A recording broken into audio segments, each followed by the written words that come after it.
अघोर एक शक्तिशाली व्यवस्था है, उसके सामने कुछ भी घोर नहीं है। घोर मतलब बड़ा, उसके सामने सब छोटे बच्चे हैं। और अघोर की एनर्जी इतनी रिलैक्सेशन वाली है, एकदम गहरी साधना में चले जाओगे आप। प्रकृति परमात्मा को बहुत प्यार करती है। जब तक तुम उस योग्य नहीं हो जाते तब तक वो तुम्हें परमात्मा के पास जाने की परमिशन नहीं देती। रावण शिव तक पहुंच गया, उसका परिणाम क्या हुआ? भस्मासुर शिव तक पहुंचा, उसका परिणाम क्या हुआ? शिकायत होती थी शिव से, क्यों इनको वरदान देते हो? शिव एक ही बात कहता था, मुझे तथास्तु बोलना आता है, नथास्तु बोलना नहीं आता।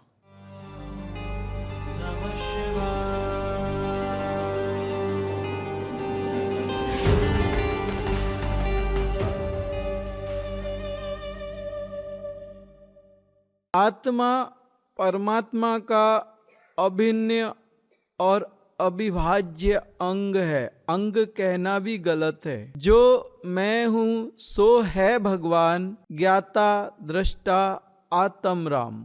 मुझ में और उसमें कोई अंतर नहीं है। अहम ब्रह्मास्मि। सिर्फ एक जो चीज है, भ्रम आ गया है। जो भ्रम है उसका कोई अस्तित्व भी नहीं है, अहंकार का कोई अस्तित्व भी नहीं है। एक ऐसी व्यवस्था जो माया के द्वारा क्रिएट की गई है, जिसका कोई अस्तित्व नहीं है, उसने भेद डाल दिया कि मैं और परमात्मा तो दो चीज है ही नहीं है, वो एक ही है। इसलिए मैं ब्रह्मास्मि नहीं बोला जाता, अहम ब्रह्मास्मि बोला जाता। दो है ही नहीं है। जब मैं था तब हरि नहीं, अब हरि है मैं नाही।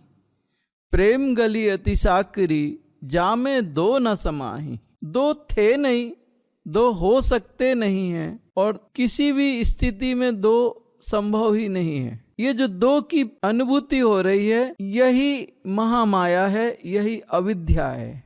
नमः शिवाय भैया जी। ऐसा कहा जाता है कि माया प्ले ऑफ गॉड है, क्या यह सत्य है? कृपया मार्गदर्शन करें। माया प्ले ऑफ गॉड नहीं है।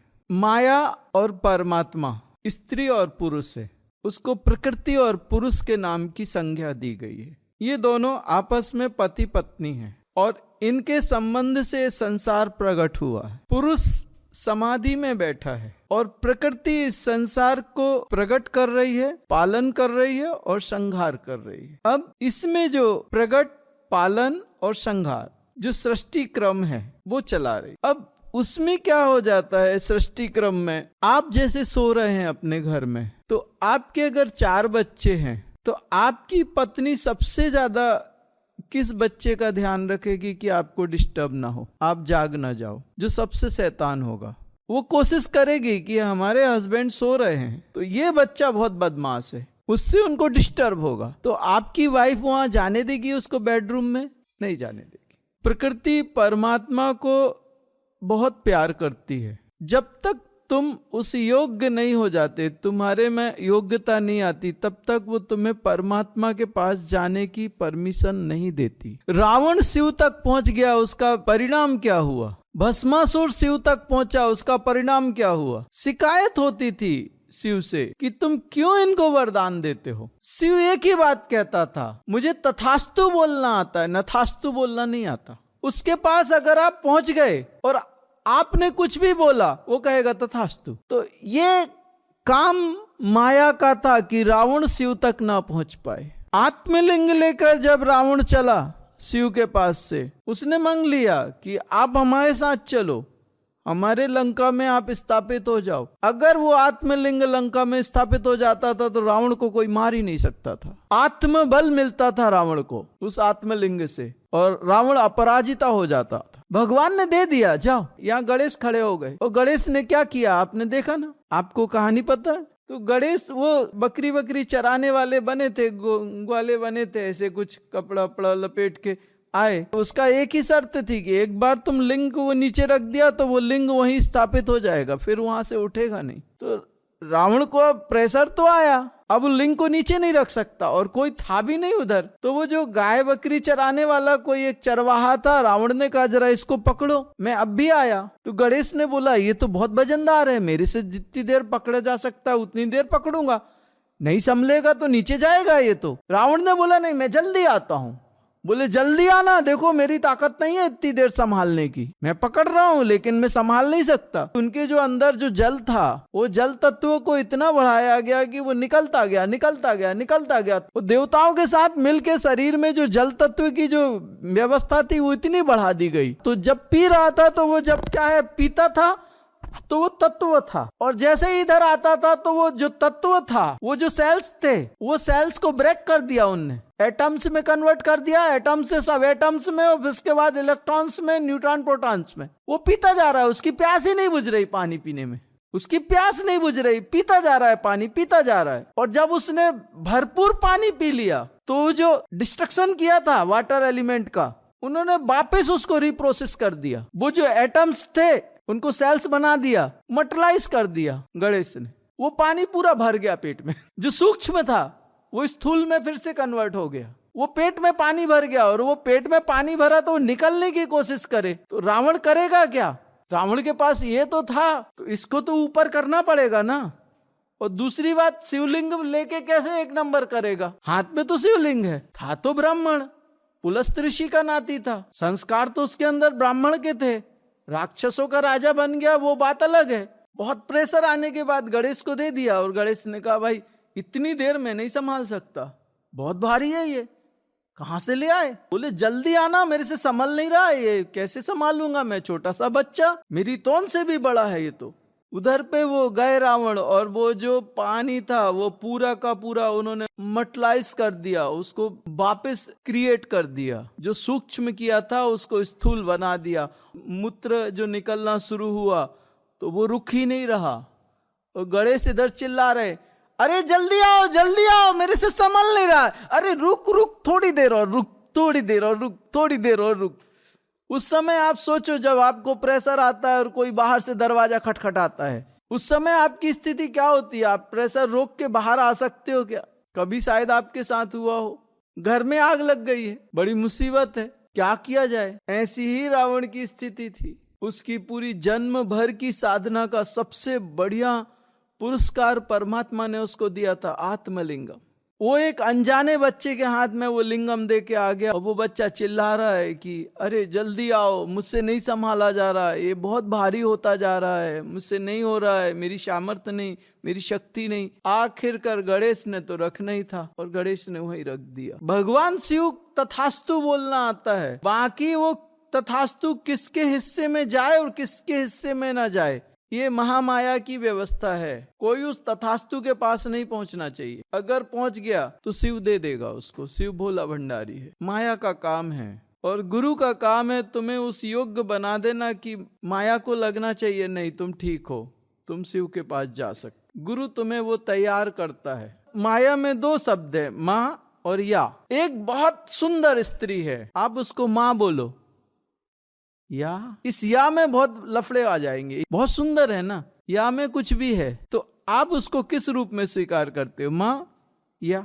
एक तरफ विद्या है और एक तरफ अविद्या है, वही अविद्या है और वही विद्या है। आप किस स्थिति में जाओगे उसके पास? अगर तुम इस तरफ हो, माँ की तरफ हो, तो वो आगे बढ़ा देगी, अगर तुम या की तरफ हो तो वो पीछे फेंक देगी। नमः शिवाय भैया जी, हम यह जो जीवन जी रहे हैं यह क्यों है, किसके लिए है, कृपया मार्गदर्शन करें। कारण एक है कि आपके अंदर इच्छा है, इसका एक ही कारण है, इच्छा। और इच्छाओं ने एक जाल बुन लिया है, मकड़ी का जाला जैसे होता है वैसे हमारी इच्छाओं ने जाल बनाया है, और उस जाल में हम घूमते जा रहे हैं और हमें रास्ता नहीं मिल रहा। हम संतुष्ट होना चाहते हैं, लेकिन हम जितना इस संसार को चाहते हैं पाना, जो कुछ हमें मिल जाता है हमें लगता है ये उतना अच्छा नहीं था जितना अच्छा हम सोचते थे, और जो नहीं मिलता हमें लगता है वो ज्यादा बेहतर है। जो मिल गया वो मिट्टी है, जो नहीं मिला वो सोना है। हमारे पास जो है हम उससे संतुष्ट नहीं है, और हमारे पास जो नहीं है हम उसके लिए भाग रहे हैं। यहाँ पे इच्छाएं हैं, और वो इच्छाएं आपको कह रहे हैं कि और संसार की तरफ दौड़ो, और संसार की तरफ भागो, इसको पालो, इसको अनुभूति कर लो, इसमें ही सुख है। इसलिए आपके अंदर आप खुद प्रकृति को ये आदेश दे रहे हो कि मुझे अभी संसार चाहिए, अभी मुझे इतना परमात्मा नहीं चाहिए, इतना ही बस परमात्मा चाहिए, इतना संसार चाहिए। प्रकृति वो आपको दे रही है। जिस दिन आप कह दोगे कि मुझे 100% परमात्मा चाहिए, आपके अंदर विरक्ति आ जाएगी। उस दिन प्रकृति आपको शिवत्व में जागृत कर देगी। ये आपके अंदर की, आपकी खुद की बनाई हुई व्यवस्था है जो परमात्मा तक जाने के लिए रोक रही है। आप ब्रेक दबा के एक्सीलेटर दबाओगे तो उसमें मजा नहीं है, गाड़ी आवाज भी बहुत करेगी और एक संघर्ष होगा। आप ब्रेक छोड़ के एक्सीलेटर दबाओ, गाड़ी आगे निकल जाएगी। आपको संसार भी चाहिए और आप परमात्मा की तरफ भी भागोगे। दोनों चीजें बिल्कुल वैसी हैं जैसे मैंने बोला, ब्रेक दबा के एक्सीलेटर चला रहे हो आप। संसार अनुभव करना कोई पाप नहीं है। नमः शिवाय भैया जी, क्या प्राचीन काल में भी जो गुरु होते थे वह राजा महाराजाओं को चक्रा मेडिटेशन करवाते थे, और आज के युग में चक्रा मेडिटेशन के क्या फायदे हैं, कृपया मार्गदर्शन करें।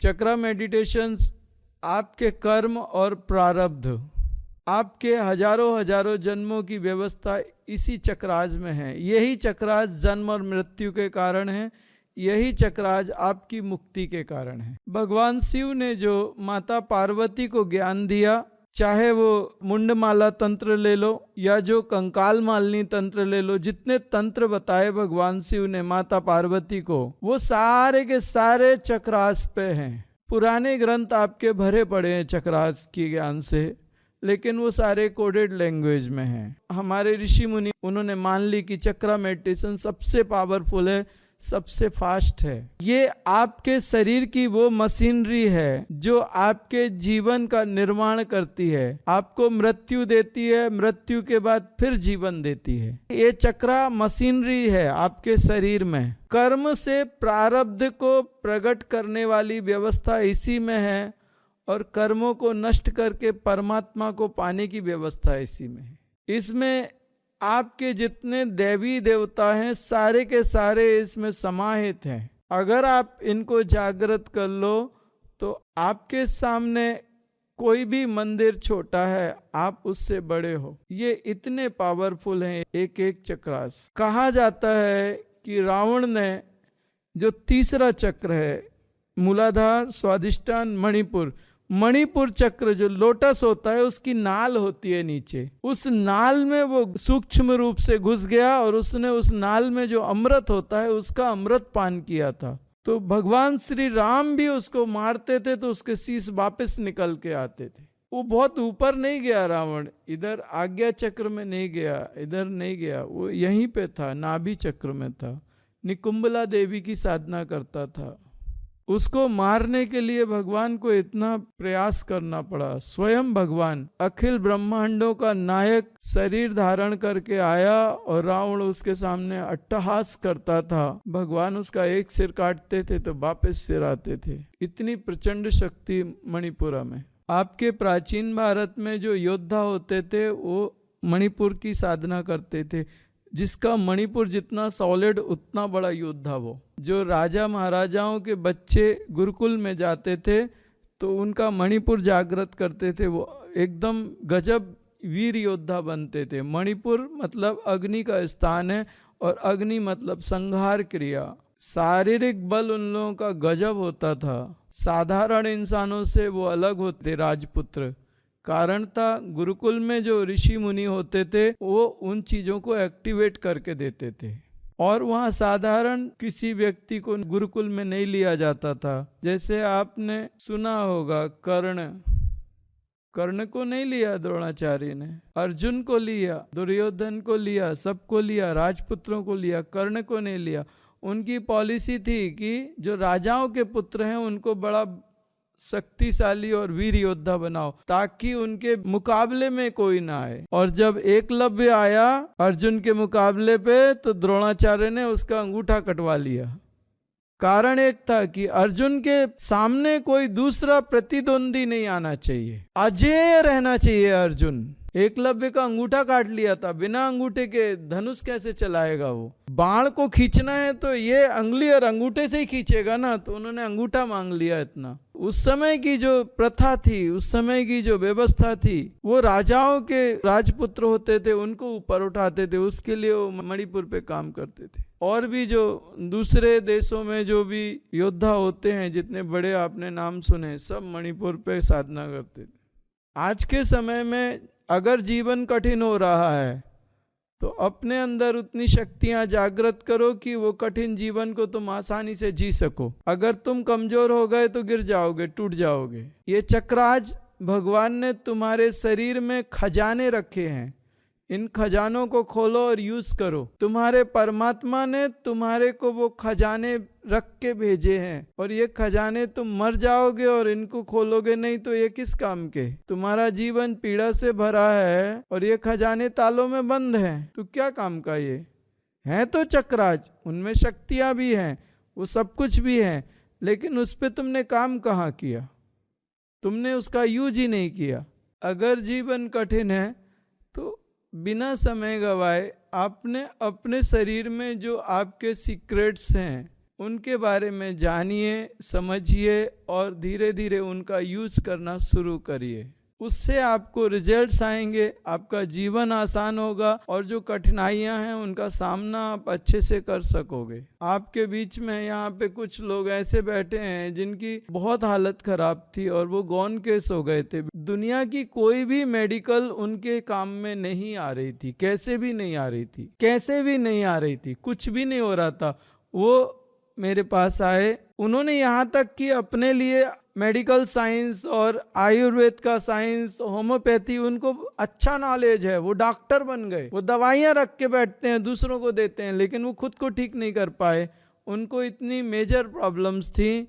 उसके बाद वो मेरे पास आए और साधना की। उसके बाद साधना करके अपने आप को बेहतरीन बनाया और आज वो दूसरों को भी हीलिंग करते हैं और वो जीवन जी रहे हैं। आज वो दूसरों को हीलिंग करते हैं। उन चक्रास पे जाके उन्होंने वो काम किया, उसे सीखा। आज अपने अंदर वो उस ज्ञान को प्राप्त करके वो खुद को सुखी कर रहे हैं और दूसरों की मदद कर रहे हैं।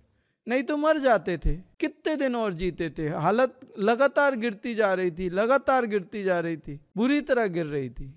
कितने दिन और जीते थे। उन्होंने सही समय पे चुपचाप आके वो लोग ऐसे बैठते थे पीछे और धीरे धीरे तत्वा सेशन करते थे। उसके बाद उन्होंने साधना में आए, फिर उसके बाद वो आए, फिर और बढ़ते गए और बढ़ते बढ़ते उन्होंने वो अपने आप को ठीक किया।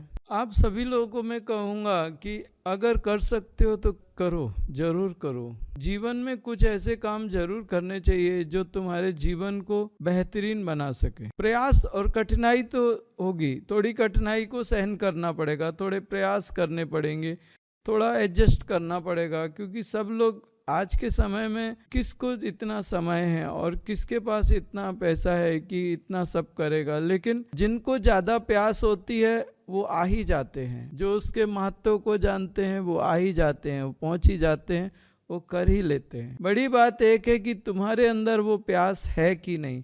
अगर तुम्हारे अंदर वो प्यास नहीं है तो मुझे भी वो अमृत पिलाने में मजा नहीं आएगा, तुम बाहर जाके थूक दोगे। उसके लायक लोग होने चाहिए, उनके अंदर उसके प्रति सम्मान और उसकी पाने की सुदृढ़ सबल इच्छा होनी चाहिए। नमः शिवाय भैया जी। आप हीलिंग में अघोर जैसे देवी देवताओं की ऊर्जाओं की बात करते हैं, कृपया कर उनकी कुछ अनुभूतियां बताइए। उनमें अहंकार नाम की चीज ही नहीं है, पता। वो बिल्कुल निरहंकार है। आप लोगों के साथ बात करने को थोड़ा संभलना पड़ता है, उनके साथ बात करने को संभलना नहीं पड़ता। कुछ अहंकार, एक कुछ है ही नहीं, अहंकार जैसा कुछ है ही नहीं उनमें।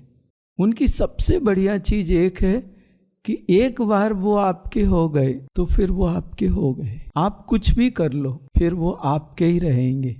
कोई लड़ाई झगड़ा नहीं, कोई कुछ नहीं, कोई कुछ नहीं, कोई कुछ नहीं, कोई कुछ नहीं। जो उस तक पहुंचा है वो उतना शुद्ध होके गया है ना, तो वैसी गलतियां नहीं कर सकता। लेकिन देवताओं के साथ और जो बड़े देवता हैं जो, उनके साथ तो बहुत मतलब एक अलग ही फीलिंग आती। आप जितना उग्र समझते, जैसे अघोर हो गया, अघोर का नाम सुन के आपको बहुत एक अंदर फील आता होगा, डर जैसा अघोर के नाम से आता होगा। एक नंबर का है अघोर, इतनी बढ़िया एनर्जी अघोर की, इतनी बढ़िया एनर्जी। और अघोर इतना बेहतरीन है ना, गजब है वो। जब अघोर की साधना मेरे को सिद्ध हुई तो मेरे को एक्चुअल क्या है, सेशंस लेता हूँ तो अलग अलग लोग आते हैं, तो अलग अलग बहुत बड़ी बड़ी प्रॉब्लम्स होती हैं। वो मेरे अंदर रहता है कि इसका ये काम बहुत कठिन है, बहुत कठिन है, मतलब बहुत कठिन है। तो एक एक एनर्जी चुपचाप आप लोगों के जाने के बाद मैं एक एक एनर्जी लगाता रहता हूँ और देखता रहता हूँ क्या अंतर आया, क्या आया, क्या आया, क्या आया, क्या आया। कुछ ऐसे प्रारब्ध रहते हैं वो कटते ही नहीं है। कुछ भी कर लो नहीं कटते, मतलब नहीं कटते, मतलब नहीं कटते। वो अक्षय कर्म कहलाते हैं। किसी जागृत देवी स्थान पे अगर आपने कुछ गड़बड़ कर दिया, वो अक्षय कर्म हो जाता, नहीं कटता वो। उसको कितना भी करो नहीं टूटता, नहीं टूटता, नहीं टूटता। तो ऐसी कुछ चीजें मेरे पास थी जो सॉल्व भी नहीं हो रही थी। मैंने अलग अलग एनर्जी लगा के देख ली। आखिरी में जब एक बार मैंने अघोर का आवाहन किया, तो जो चीज़ नहीं होती तो उसके लिए क्या करना पड़ता है, अपने को कंटिन्यू लगातार ज़्यादा एनर्जी लगानी पड़ती है और ज़्यादा समय तक लगानी पड़ती। जैसे ही मैंने अघोर को बुलाया, मैंने कंप्लीट भी नहीं किया और देखा कि वो चीज़ जो थी, जो प्रॉब्लम थी, वो टोटल वहाँ से डिस्ट्रॉय नहीं हुई, गायब हो गई। कुछ भी बिल्कुल वो ऐसी हो गई व्यवस्थाएं कि जैसे वहाँ कुछ था ही नहीं। मुझे 15 मिनट लग गए समझने को कि हुआ क्या है। मुझे समझ ही नहीं आ रहा, मुझे विश्वास ही नहीं हो रहा। विश्वास तो छोड़ दीजिए, मुझे समझ ही नहीं आ रहा कि हुआ क्या ये। मुझे ये भी समझ में नहीं आया कि वो डिस्ट्रॉय हो गया, क्योंकि डिस्ट्रॉय होने के बाद में कुछ तो बचता है। आग लगा दो तुम किसी चीज को तो लास्ट में कुछ तो डस्ट तो बचती है उसकी, वो राख तो बचती है। यहाँ तो पूरा क्लीन था, जैसे गधे के सिर से सींग गायब हुए हो, वैसा हाल हो गया। अघोर करने के बाद 15 मिनट लग गए मुझे ये समझने में कि अघोर एक शक्तिशाली व्यवस्था है और उसको समय नहीं लगता। उसके सामने कुछ भी घोर नहीं है। घोर मतलब बड़ा, उसके सामने सब छोटे बच्चे हैं। और अघोर की एनर्जी इतनी रिलैक्सेशन वाली है, इतनी रिलैक्सेशन वाली है, एकदम डीप समाधि में, गहरी साधना में चले जाओगे आप और आंखें खोलने की इच्छा नहीं होगी अघोर की एनर्जी में आपको। इतनी बेहतरीन एनर्जी है अघोर की। तो जितनी उग्र एनर्जी होती है उतनी ज़्यादा शांत अपने को दिखती है उग्र। अगर आप उसको बाहर से देखोगे, समझोगे, उतनी उग्र दिखेगी। लेकिन जब उसके क्लोज गया मैं, उसको मैंने एक्सेप्ट किया, उस ऊर्जा को मैंने फ्लो किया, मैं समझ नहीं आया क्या है ये। उनके बारे में कहा जाता है ये बहुत विध्वंसक एनर्जी है और ये बहुत लोग उसके बारे में बहुत नेगेटिव सोचते हैं, लेकिन वो एकदम पॉजिटिव है, पॉजिटिव से भी ज़्यादा पॉजिटिव है। नमः शिवाय भैया जी। आपकी सबसे पहली साधना भगवान बजरंगा की थी, लेकिन आप उनका आह्वान कम ही करते हैं, क्या इसका कोई विशेष कारण है भैया जी? तो मैं जंगल में था शक्ति की साधना। उस समय कोई वो पॉलिटिशियंस आए वहाँ पे, पुराना मंदिर था जंगल में। उस समय मैं एक लंगोट पे रहता था। वो पॉलिटिशियंस के जो चमचे थे, वो जाने के बाद उन लोगों ने वो पार्टी की, शराब वराब पी और बहुत दंगा किया। मेरे को गाली मारी उन लोगों ने। और बजरंगा का मंदिर वहीं सामने बाजू में बजरंगा था। मैंने उसको बोला कि ठीक है, ये मेरी मोहब्बत थी कि मैं तुझे पाना चाहता था, तूने थोड़ी मुझे बुलाया था, तेरी मोहब्बत नहीं थी वो। और तू भगवान है तो बना रह तू भगवान। आज तेरे सामने मुझे कोई गाली दे के चला गया। दिक्कत इस बात की नहीं है कि वो गाली दे के चला गया, दिक्कत यह है कि तू बैठा देखता रहा। और उस समय मुझे और कुछ था भी नहीं मेरे पास, एक बजरंगा ही था मेरे पास, और कोई शक्तियाँ नहीं थी। अभी एक साधु को कोई गाली देगा तो साधु क्या करेगा, उसको श्राप देगा। श्राप देगा तो हमारी खुद की शक्ति नष्ट होगी श्राप देने में। वो सामने वाला तो मरेगा, लेकिन हमने जो जंगल में साधना करी वो साधना तो खत्म हो जाएगी हमारी, अगर हमने श्राप दे दिया। और ऐसा भी नहीं कि वो सिद्ध नहीं हुआ था, वो सिद्ध हो गया था, वो साथ में था। आप लोग कहेंगे बजरंगा अपनी शक्ति भूल जाता है, ये करता है, वो करता है। मैं इन सब बातों में नहीं जाता। वो बैठा रहा और ये लोग गालियां देते रहे। मैंने उस दिन से उसकी सेवा बंद कर दी और उससे कांटेक्ट जो भी सब पूरे लगभग ख़त्म कर दिए। आज भी मेरी इतनी साधनाएं, मैं भैरव बुलाऊं, महाकाली बुलाऊं, बहुत सारी मैं शक्तियों की साधना करता हूं, रुद्र की साधना करता हूं, एक से एक भैरवी हैं, एक से एक। बजरंगा इन लोगों ने बहुत कम सुना है मैं कभी बजरंगा बुलाऊं, बहुत कम। हाँ, बीच में कभी आप लोगों को पता नहीं चलता, बीच में कभी किसी ने कोई प्रॉब्लम की तो फिर कभी इच्छा हो गई, मन में आ गया तो ऐसे बुला लेता हूँ, आप लोगों को पता नहीं चलता, वो करके जाता है। कभी कभार, बहुत कम अभी बुलाने लगा हूँ। ये नाराजगी सिर्फ मेरी तरफ से, उसकी तरफ से नहीं है। उसका ये रहता है कि एकदम शांत है, उसके अंदर कोई अहंकार नहीं है, वो प्रेम से भरा हुआ है। एक्चुअल आपके अष्टांग योग में ध्यान, धारणा, समाधि ऊपर की जो रहते हैं, तो धारणा क्या है आपकी? माता के रूप में, पिता के रूप में, पति के रूप में, आप किस रूप में उसको पाना चाहते हो, उसको धारणा बोलते हैं। तो हमने बजरंगा की साधना मित्र के रूप में की थी, हमें बजरंगा मित्र के रूप में चाहिए था। भाई में भी एक चीज हो जाती है कि उससे क्या बोलें क्या ना बोले, पिता से भी एक चीज हो जाती है क्या बोले क्या ना बोले, लेकिन मित्र तो अपना मित्र होता है, जो दिल से जुड़ा हो मित्र, उसके साथ में कोई टेंशन नहीं, बस पक्का मित्र होना चाहिए।